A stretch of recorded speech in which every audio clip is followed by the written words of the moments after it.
Nah, Akhirnya dari sana aku masukin lagi hampir semua tabunganku. oh ya. Gua beliin Bitcoin saat itu. Oh. Jadi masuk 300 juta, Bro. Terus total kamu pegang berapa waktu itu? Kalau nggak salah hampir 30-an punya waktu itu. 30 Bitcoin. 30 Bitcoin. Kamu pernah punya 30 Bitcoin? Pernah waktu itu. Gila. Sekarang bisa ngebeli hotel tuh kayaknya. Nah, akhirnya dari sana dalam waktu setahun jadi 5-6 miliar, Bro. Dari 300 juta. Zaman itu, Zaman 6 itu. miliar. Tapi kamu katanya sempat kehilangan 50% aset ya setelah itu. Kita akan berjumpa dan banyak ngobrol bersama dengan Stephen Anderson, seorang pengusaha dan juga investor asli dari Surabaya. Halo bro. Halo Bro Darko, thank you Terima for kasih inviting. ya. Aku yang terima kasih nih. Ini langsung dari bandara, ini belum sempat ganti baju. Waduh. Excited banget karena aku nonton dirimu di Podstorm dan juga di banyak podcast yang wah luar biasa ya. Jadi kita sharing banyak hal nih buat teman-teman Harus ngaji dong, Rosso. harus. Apalagi dalam kondisi seperti sekarang ini kan banyak hal yang tidak pasti, tetapi kita tahu ini nggak boleh menghalangi kita untuk terus bisa mengembangkan diri, baik dalam ya diri ini kan ada yang sifatnya spiritual, ada juga yang harus berhubungan dengan finansial dan yang Ini lain-lain. pertama kali nih saya di-invite ke channel di luar ekonomi dan financial. Loh, Ya. kalau ini mungkin akan juga membahas hal seperti itu. Ya, semoga bisa bermanfaat buat teman-teman semua. Amin, amin, amin. Tapi ini termasuk salah satu yang diinterview yang lumayan muda, tapi sudah sukses. Dan harapannya apapun yang disampaikan ini bisa memberikan semangat yang luar biasa. Dan mungkin ada sahabat ngaji Rosso yang juga usianya masih muda, ini akan berguna untuk kalian semua. Oke, kita mulai ya. Stephen ini kan dikenal nih. Saya sempat nonton beberapa konten, udah bisnis sejak usia 14 tahun. Dan ini itu dirimu tuh bukan dari keluarga yang investor, tapi kalau nggak salah usahanya usaha yang konstruksi ya, betul ya? Iya. Dan ada sebuah pertanyaan menurut kamu itu, apa yang membedakan orang yang benar-benar akhirnya akan berhasil sama orang-orang yang hanya punya keinginan tapi dia nggak berani melakukan langkah pertama? Mungkin kembali lagi ke awal saya mulai karir ya, Bro Darko. Jadi saya mulai karir itu waktu itu saya masih di bangku SMP. Jadi orang tua saya ini didikannya agak keras gitu. Jadi mereka nggak mau manjain anak. Jadi kita selalu diajarkan, oh kalau kamu mau mencapai sesuatu, kamu harus bekerja keras dulu untuk mencapai sesuatu itu. Oke. Sebagai contoh, dulu waktu kecil kita kan pengen beli PS, Nintendo gitu kan.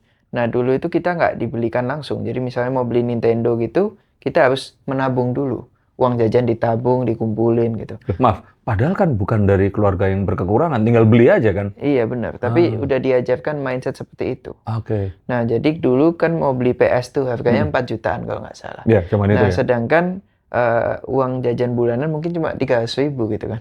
Kapan kebelinya tuh PS? Betul. Akhirnya waktu itu gue ngerintis ya kan, gue bikin bisnis online waktu itu. Apa? Di Kaskus waktu itu. Apa yang dijual? Macam-macam aku jual. Mulai pulsa, voucher game online, game-game, ya kan, DVD game, NDS, PSP, Orang tua tahu itu? Xbox, PS, semua aku jual. Orang tua tahu? Orang tua tahu. Apa kata mereka? Awalnya kata mereka, buat apa ngumpulin uang kecil gitu kan. Tapi aku bilang nggak apa-apa, uang kecil lama-lama jadi besar juga gitu kan. Oh, oke. Nah, jadi pada saat itu bangun bisnis itu kan. Jadi kayak mungkin bisa dibilang aku ini outlier di saat itu. Jadi beda dari kebanyakan orang. Oke. Jadi anak-anak waktu itu, teman-teman yang di SMP, SMA itu ya mereka pulang sekolah ya main basket, futsal, modern dance gitu kan. Atau mungkin ngafe, jalan-jalan ke mall. Belajar sulap. Sulap. Zaman The Master itu kan? Iya benar. Nah kalau aku malah pulang sekolah di depan komputer terus bro, jualan online gitu. Nah jadi dari sana mungkin aku belajar juga. Itu akhirnya di SMA aku bisa ngumpulin 10 jutaan per bulan. Di zaman itu 10 juta udah gede banget kan. Tahun berapa tuh? 2000? Tahun 2014-2015. Wih, gede banget. 10 juta zaman itu. Akhirnya di Bitcoin? Oh, segitu tuh harganya? Enggak, harganya segitu tuh, ingat kan? Oh iya, itu tuh 10 juta waktu kuliah. Iya, makanya. Nah, akhirnya di sana terkumpul sekitar 300-an juta itu waktu saya umur 18 tahun. Dari nabung tadi itu, jualan online. Berapa ratus juta? 300. 300 juta? Iya. Di umur 18 tahun. Itu kebeli PS berapa? Jadi intinya gini sih, kebanyakan orang itu merasa mereka ini nggak mampu. Nah itu ya sebenarnya ya mulai aja dulu gitu loh. Iya. Sebenarnya nggak ada salahnya untuk mencoba. Ah. Karena mending kita mencoba tapi gagal. Anggapnya gini, kita mencoba mungkin aja kita nggak mencapai garis finish. Misalnya garis finish kita di 100 juta gitu. Kita kalau mencoba ya mungkin aja jatuhnya di 70 juta atau 50 juta. Tapi kan paling nggak mencapai. Iya. Daripada nggak sama sekali. Kalau nggak sama sekali kan hasilnya nol. Jadi ada juga istilah gini kan. Ada yang bilang gini, brotherku. Bermimpi jangan tinggi-tinggi. Nanti kalau jatuh sakit. Sebenarnya ini nggak boleh. Ini malah membunuh seorang manusia, pribadi seorang manusia. Mendingan kita bermimpi setinggi-tingginya, tapi kalau jatuh, kalau kata Soekarno masih di bintang-bintang. Daripada kita bermimpinya pendek gini, misalnya ini bermimpi tinggi di 100 juta, jatuh masih 70 juta. Nah ini bermimpinya 10 juta. Ya udah cuma 10 juta udah merasa saya sudah hebat, saya sudah puas. Itu artinya gini, manusia itu menurut saya adalah pribadi yang tidak boleh dikasih limit atau boundaries. Karena kita ini sebenarnya pribadi yang punya kemampuan superpower dalam diri kita. Jadi asal kita ada kemauan, pasti ada jalan. Jadi jangan membatasi diri sendiri. Kita banyak belajar dari banyak guru spiritual di channel ini, dan kebanyakan dari mereka ini usianya memang sudah lanjut ya. Tapi ternyata wisdom itu datang juga dari orang-orang sukses yang masih muda seperti Bro Stephen ini. Tapi tadi, kamu bilang bahwa kamu outliers. Itu kalau diambilkan dari dipopulerkan oleh bukunya Malcolm Gladwell ya.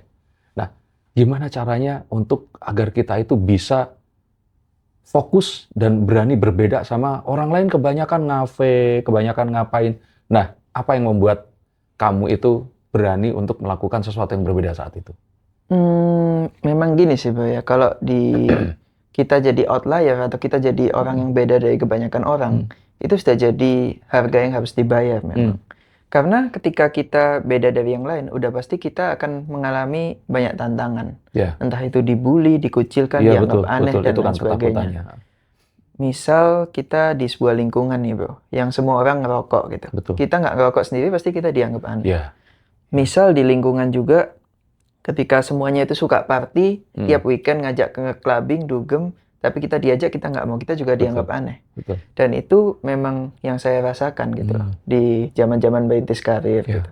Tapi aku ngerasa kayak sebenarnya itu memang adalah harga yang harus dibayar untuk kesuksesan, Bro. Karena kesuksesan itu memang nggak ada yang rame-rame gitu. Kesuksesan itu memang ada fase lonely at top juga. Jalannya itu memang sepi dan sendiri gitu.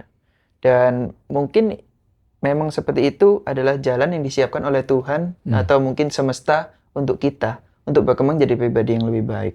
Mungkin di awal orang-orang itu bakal kayak, wah kamu ini ngapain kayak gitu kan, ngapain kerja keras gitu kan. Tapi sebenarnya ya kalau kamu berani berbeda dari kebanyakan orang, itu artinya kamu bisa menggali potensial lebih yang ada di dalam dirimu. Nah jadi mungkin Tuhan lagi menciptakan lingkungan yang jauh lebih baik daripada lingkunganmu sekarang. Jadi misalnya lingkunganmu sekarang toksik, suka judge kamu, atau mungkin ngajakin kamu nongkrong doang, nggak ngajakin kamu untuk melakukan hal yang produktif, ya tinggalkan gitu loh. Nggak apa kamu jadi outlier. Yang artinya Tuhan lagi memberikan kamu lingkungan yang nantinya jauh lebih baik dari yang sekarang. Lingkungan yang produktif, sevisi, semisi, yang bisa bikin kamu berkembang jadi pribadi yang lebih baik. Jadi nggak apa-apa kamu mungkin kehilangan versi dirimu yang dulu, habitmu yang lama, temanmu yang lama. Artinya Tuhan sedang menciptakan sesuatu yang lebih baik. Nah, itu memang jalan kesuksesan seperti itu sih. Dan teman-teman yang membuli, yang mengucilkan, suatu saat pas sukses, mereka pasti akan mengontak kita kok buat pinjem uang. Itu memang benar ya. Kalau lagi di bawah nggak ada yang ngontak gitu kan, diremehkan. Tapi waktu di atas nanti semua datang sendiri. Itu blessing dari Tuhan ya. Nah, tapi tadi berapa? 300 juta umur berapa? 18 tahun.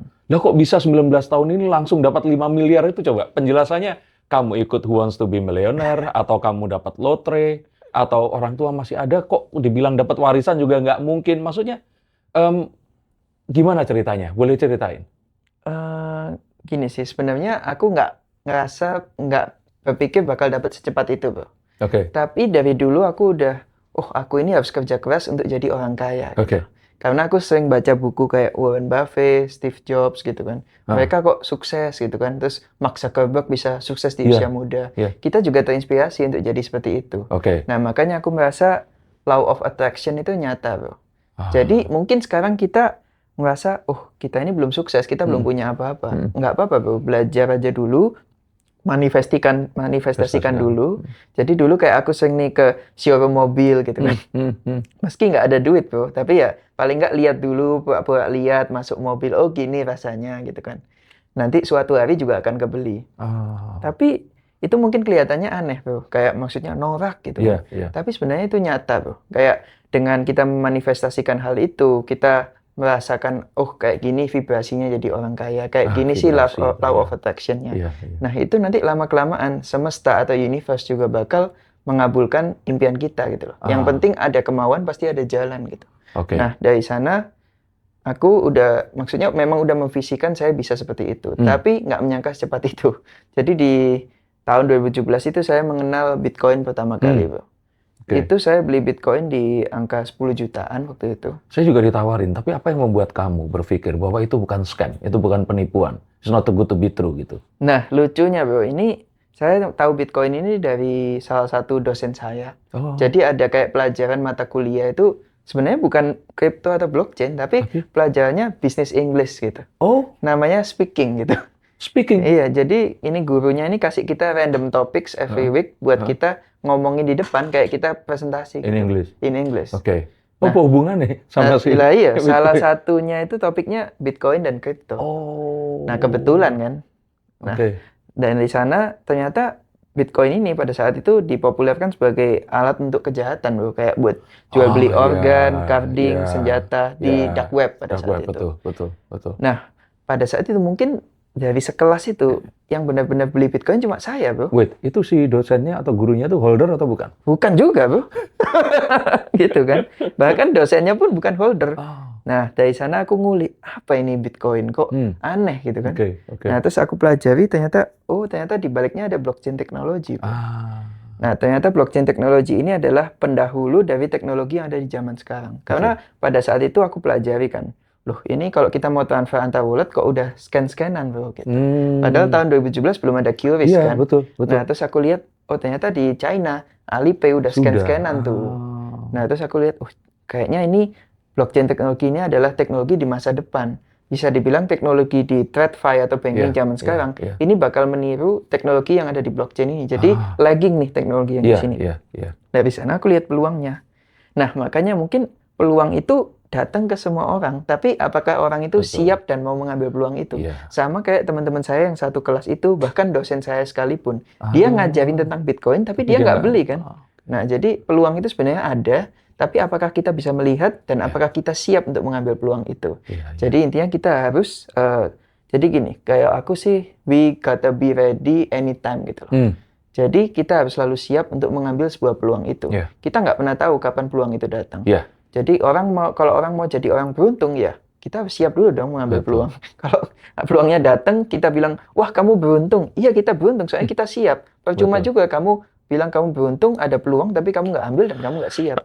Betul. Sama seperti tadi Bro Steven mengingatkan, ada sebuah peribahasa yang mengatakan bahwa peluang itu seperti seseorang yang mengetuk pintu. Kalau kita nggak segera buka, dia akan pindah ke rumah yang lainnya dan kita akan kehilangan kesempatan. Tetapi kesuksesan itu katanya memang gabungan antara kesiapan dan juga akhirnya itu tadi ya, keberanian kita untuk mengambil kesempatan itu tadi.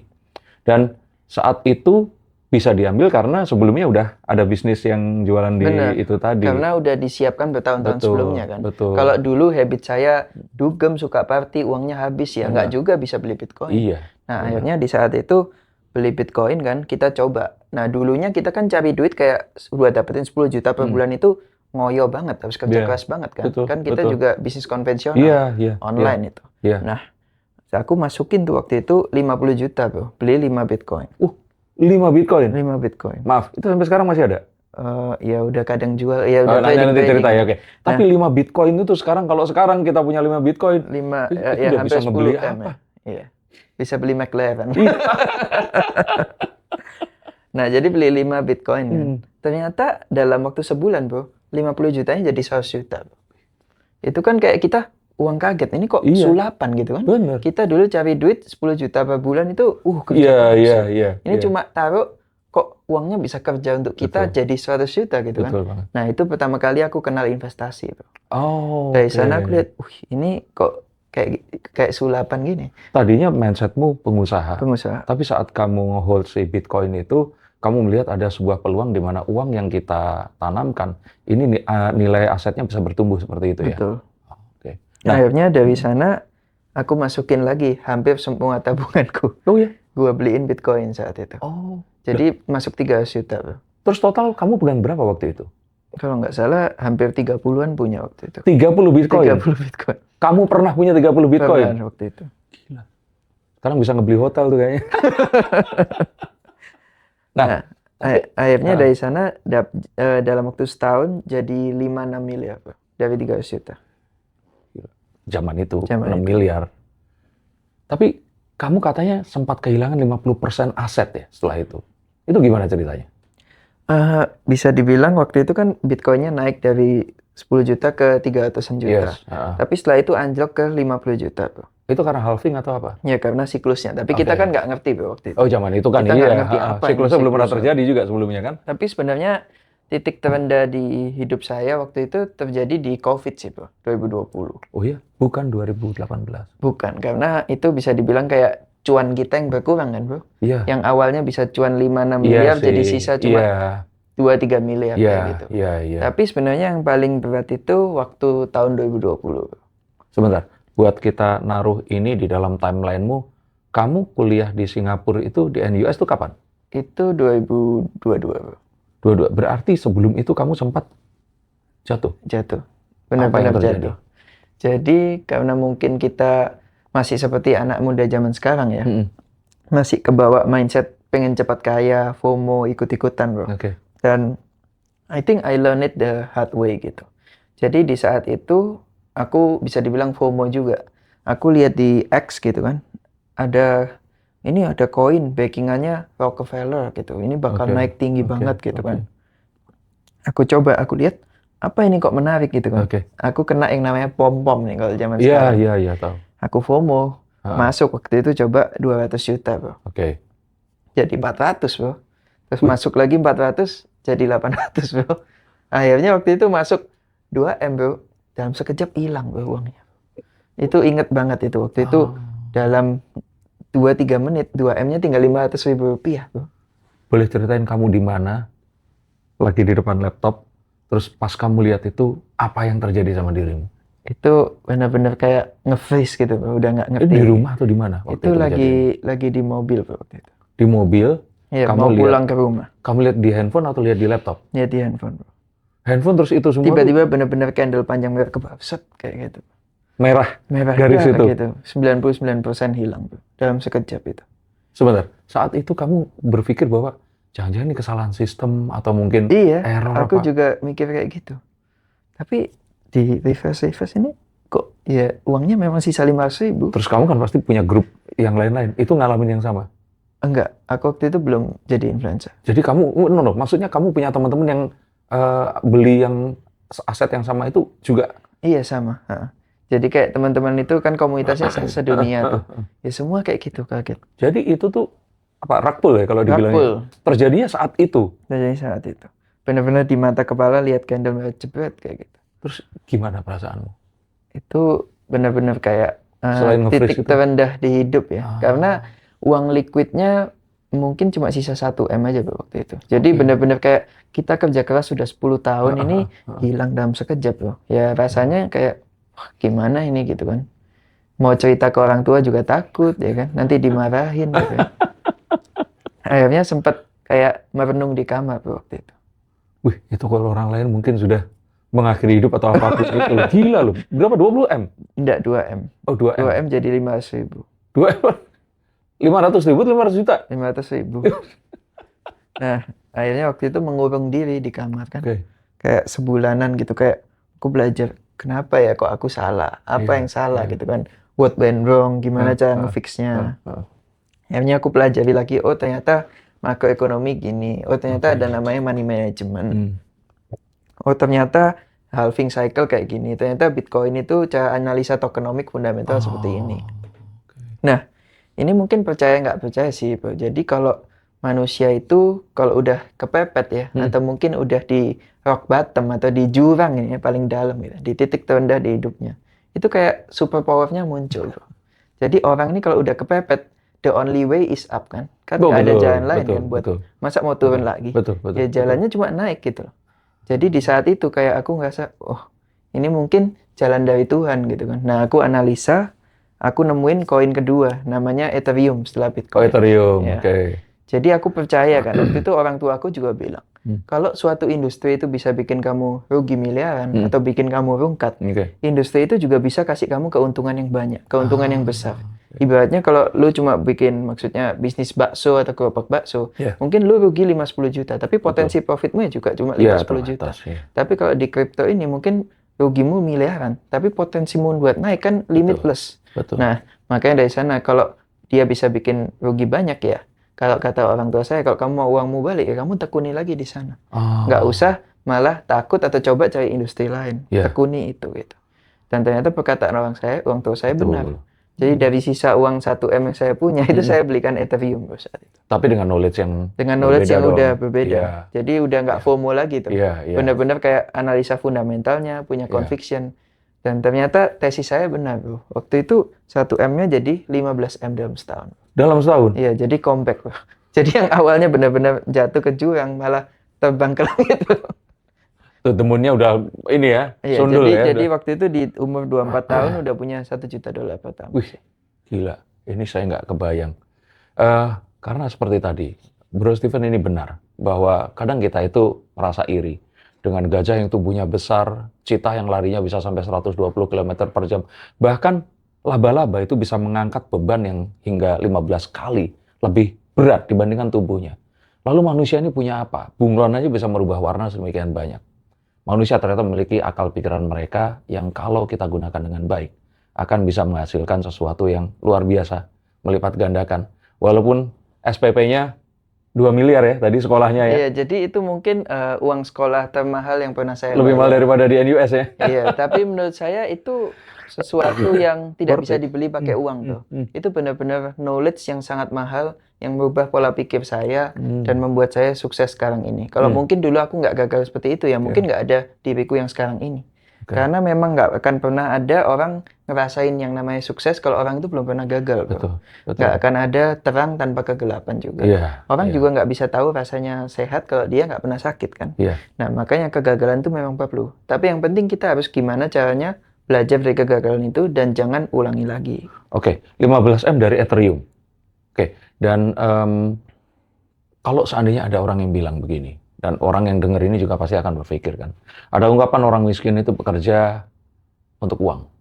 Nah, sedangkan orang kaya dan sukses itu katanya membuat uang bekerja untuk mereka. Menurut Bro Steven ini, bagaimana seseorang yang penghasilannya masih terbatas, ini itu mulai membangun cara berpikir mereka agar, ya kalaupun nggak kayak dirimu tadi loh, mimpinya itu bisa tinggi gitu. Kembali lagi sih, orang kalau mau sukses itu ada pertama harus cash flow game dulu, bro. Cash flow game ini artinya dia harus menambah earning power dia dulu. Kalau earning powernya masih kecil ya jangan loncat ke investasi. Kan kalau di cash flow kuadran milik Kiyosaki ada 4 kuadran, bro. Pertama employee. Nah ini mungkin teman-teman yang gajinya UMR ya kerja dulu gitu kan. Nah kalau UMR itu kan nanti 9 to 5. Nah pulang kerja itu kan masih ada waktu, bro. Ya bangun side hustle. Zaman sekarang kan semua serba mudah. Banyak leverage. Ada AI. Terus habis gitu ada konten gitu. Ya mungkin mereka bisa konten jadi sampai affiliate, dropship, reseller. Sampai mereka punya mungkin penghasilan 2 digit sebulan gitu. Kalau memang mungkin bosnya kayak, oh aku nggak mau naikin gaji kamu ya, kamu cari penghasilan lain, misalnya side hustle, jadi freelance atau kerja lainnya. Nah sampai mereka punya 100 juta lah tabungan. Nah kalau udah sampai situ, mereka boleh loncat ke self-employed. Nah self-employed ini mereka mulai buka bisnis kecil-kecilan, tapi mereka masih yang kerja, masih memang yang mereka yang take control, yang andil penuh di sana. Nah mereka kerja sampai mereka nyampe mungkin 200-300 juta, boleh nyampe ke business owner. Nah kalau business owner ini udah bangun sistem, punya tim. Jadi timnya yang banyak kerja, dia cuma controlling. Nah kalau udah di fase ini, kayak saya tadi, saya punya 300 juta kan baru mulai investasi itu. Nah baru boleh mulai investasi, bro. Masuk ke fase investor. Kenapa? Soalnya kalau uangmu cuma 5 juta, 10 juta, naik 100% cuma jadi berapa, bro? Cuma 5-10 juta kan. Nah mendingan kalau padahal effortnya sama loh, bro. Kan cari 100% buat yang 10 juta, jadi dapat 20 juta, sama 300 juta dapat 600 Capeknya juta kan sama. sama, capeknya Iya, sama. iya, iya. Tapi ya kalau uangnya masih kecil, dilipatkan ganda 2 kali ya nggak ada rasanya. Betul. Tapi kalau punya 1M, Iya, mau dilipat 100%, ya jadinya 2M. iya, Gitu. Jadi ya iya. mending kita nunggu dulu. Kalau di fase-fase awal yang penting earning power dulu. Dan jangan sampai lebih besar pasak daripada tiang. Jadi pengeluarannya kalau bisa di-press, tapi pemasukannya dimasukin dan dilempar ke investasi. Lempar terus, compounding, nanti lama-kelamaan juga jadi besar sih. X factor ya, faktor kalinya itu tadi ya. Faktor kali. Luar biasa. Tapi artinya untuk orang-orang yang mungkin kebanyakan belum siap untuk melakukan itu, ya itu tadi ya, si earning power-nya ini yang harus Earning ditingkatkan power. Karena mungkin ya, kebanyakan gadget zaman sekarang ini otaknya rusak, bro. Mereka salah pilih gitu. Ibaratnya gini, misalnya bro sekarang aku kasih pilihan gitu. Lebih milih dapat 10 miliar sekarang atau dikasih 100 rupiah tapi didobelin selama 30 hari. Iya, kalau orang pasti mikirnya yang pertama tadi ya. Yang pertama kan, yang 10 miliar kan. Betul. Nah padahal bro yang 100 rupiah ini didobelin selama 30 hari itu jadi 53 miliar. Tapi kan orang pengennya cepet nih. Ya karena angka keluar yang itu angka tadi. keluarnya. Kan. Nah ini artinya mereka kena ilusi nih. Jadi mereka itu kepengennya cepet kaya.